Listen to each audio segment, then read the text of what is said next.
une conviction d'entreprise. Il y a une conviction d'entreprise que travailler pour améliorer le travail des seniors est une chose importante. On peut parler pourquoi, d'où vient cette conviction. Et la conviction est d'autant plus facile à mettre en œuvre dans un site comme celui-ci, où le village et l'entreprise sont aussi intimement liés, quoi.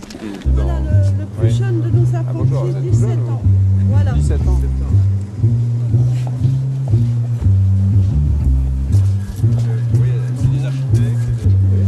Guy Lepellet, qui est donc un senior dans l'entreprise. D'accord. Et donc pour se permettre de finir sa carrière, on va dire, dans de bonnes conditions, on a fait aménager les postes. Et l'aménagement consiste C'est à fait, quoi alors? donc ce sont des tables qui se mettent à hauteur au fur et à mesure des pièces qui sont à souder. Et surtout, si vous prenez ça, voilà. Sur l'emploi des seniors, un peu quel est le ressenti des salariés, votre opinion sur ces mesures concernant l'emploi des seniors?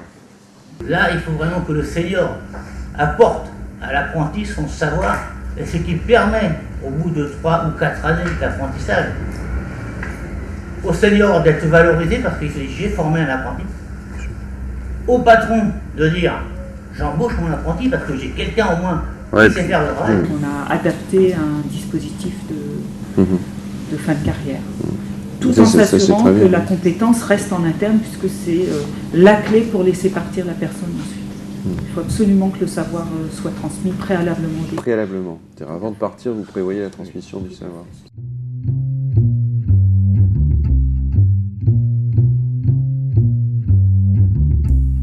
Tout m'inspire, toute expérience de cette nature, parce que c'est du vécu, donc ça veut dire que ça marche. Des seniors peuvent rester dans une entreprise à partir du moment où on adapte, au fond, l'entreprise à une carrière plus longue, quoi. Il n'y a pas de fatalité à ce qu'à partir de 50 ans, les gens soient plus employables, comme de temps en temps on l'entend. Le travail, c'est pas un stress permanent, et c'est aussi un plaisir à partir du moment où il y a un dialogue social de qualité. Merci beaucoup.